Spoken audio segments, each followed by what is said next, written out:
The 2025 London Marathon. London is one of the most coveted wins in the world majors, and this year's race had stacked fields across both the men's and women's. And Sawe and Assefa's victories, which were dominant, really deserve a lot of applause. I talk about shoes on this channel, that's what I focus on, but I don't want to take anything away from the athletes. And again, the dominance of Assefa and Sawe's victories was absolutely outstanding. So with that out of the way, let's get into the shoes. But first, let's talk about pacers.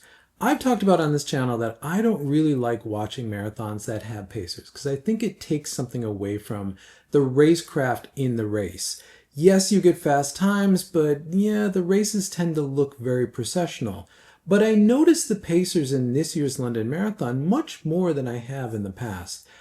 In the women's field, you had that very processional up to about the half marathon where the pacers just sort of pulled everyone along. They set out in the first 5 and 10K exactly what they said they were going to, and they kept everyone together and they kept everyone moving throughout the race. However, around the half marathon mark, Assefa was very concerned with Hassan. Hassan had dropped back by then, and Assefa kept looking back. And there was one point, I think around about the 18K mark, where Assefa kind of urged the pacers to pick it up a little bit to try to break Hassan, and it worked. That's where she created that gap. And then by about a little bit after the half marathon, the pacers just sort of disappeared in the women's field, and Assefa and Jepkosgei sort of went toe to toe, and that's when Assefa really put the hammer down around the 37K mark, made her move, and really just took it home. Outstanding racecraft using the pacers, so that was an interesting thing to see.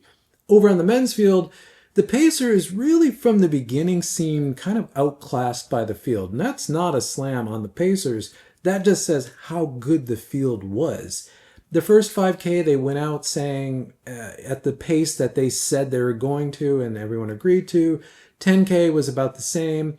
About 15K, though, you could see some of the elites kind of come up to the pacers and be like, can we get going here? Kipchoge showed up there once. If you have Kipchoge showing up to you as a pacer and kind of urging you along, you kind of gotta, pick it up a little bit. And then just suddenly, and I don't even really know when this was, it was definitely before the half marathon mark, the pacers just sort of faded away. They just sort of disappeared. And then the race really began for the men. The pack was still together and they pushed forward, and Sawe's move around 30K was dominant, and he broke away and just sort of broke the entire race and went on to victory. But again, interesting use of pacers, interesting results from the pacers. Still not my favorite thing to see, but this year it was a little bit more engaging than it normally is in London. Starting with Adidas, because they took the wins in both the men's and women's side in 2 different shoes now, in the Evo 2 on the men's side and the Evo 1 on the women's side. And I would say that Adidas looks dominant right now as far as their roster of athletes, but also the product they're giving these athletes. Between the Evo 2 and the Evo 1, it's really sort of untouchable at the moment. They're just winning everywhere.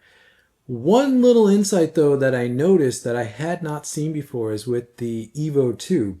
There is a V2 of the Evo 2, meaning there's an Evo 2 with a continental outsole. That was surprising to me because that's the first time I've actually seen that. What we saw in Boston was the liquid rubber outsole that you can buy when you buy the Evo 2 at retail. But here in London, we saw that old Continental outsole that was on the Evo 1 on the Evo 2.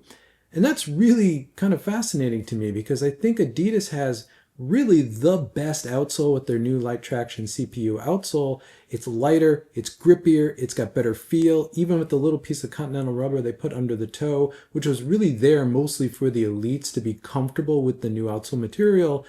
It's surprising to me that they're just putting the Continental rubber on the Evo 2 and they're continuing this V1, V2 sort of difference. I'm wondering how long that will stick around. But otherwise, the Evo 2 looks just as dominant as the Evo 1. And across the field, I saw a bit of a mix between the two of them and not many Adios Pro 4s in the elite field. Everyone was in either Evo 1s or Evo 2s. Interesting to see. And moving to Nike, the Alphafly 3 Dev 16 model was the dominant shoe across the Nike Elite field.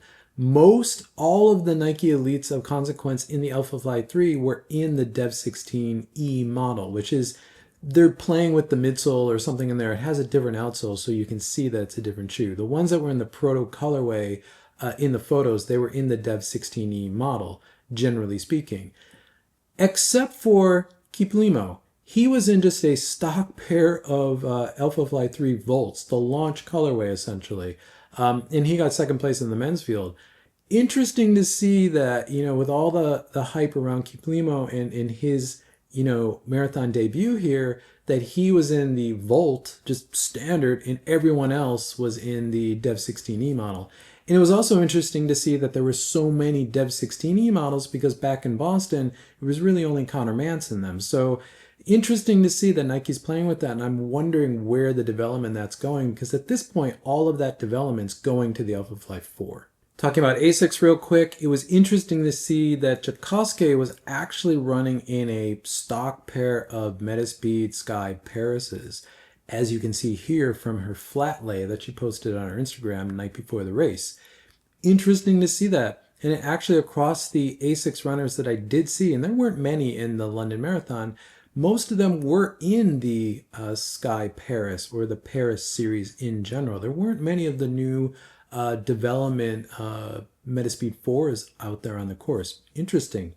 Another interesting thing that I caught was Eliud Kipchoge's shoes were actually Metaspeed Sky Pluses. I haven't seen someone race in those in years, and that was really shocking to see. And you can see that here on her flat lay the night before. And she was the top British finisher in the race. So interesting to see some older shoes coming back for Asics and some of their top pros choosing the stock retail model that's available right now. And since Puma has been the brand of the moment, given all the hype around the Fast-R 3, the Fast-R 3 was all over the place in London. And I was actually really surprised to see that Puma's European roster, especially on the men's side, looks really strong, stronger than I remember it being. They had some big pickups over the off-season with some key European racers that were racing for other brands. Now they're in Puma. So I do think with the quality of the Fast-R 3, you could see Puma sneak in a podium at some point this year in the World Majors. And ending on Eliud Kipchoge, it was just so good to see him have a good race, a redemption from his Paris marathon. And he was happy with it. His post-race interviews, he was very happy with his race. He was joyous. It's the typical Eliud Kipchoge coming down the tunnel to the finish where he's waving at everyone. He's radiating positive energy. He's just the statesman of the sport. He's just really such a great representation of distance running and the marathon. It's just really good to see him out there. He may not be the racer that we saw just a handful of years ago, but he's still out there, and he's able to keep the younger racers in check and keep pressing them forward.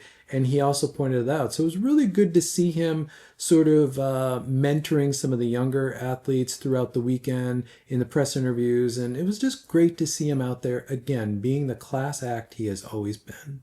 Thank you for making it to the end of the video. If you find this content useful, consider subscribing. You'll see more content from me pop up in your feed. If not, drop a like on this video because it helps this channel continue to grow, which I always appreciate. And with that, I'll catch you in the next one.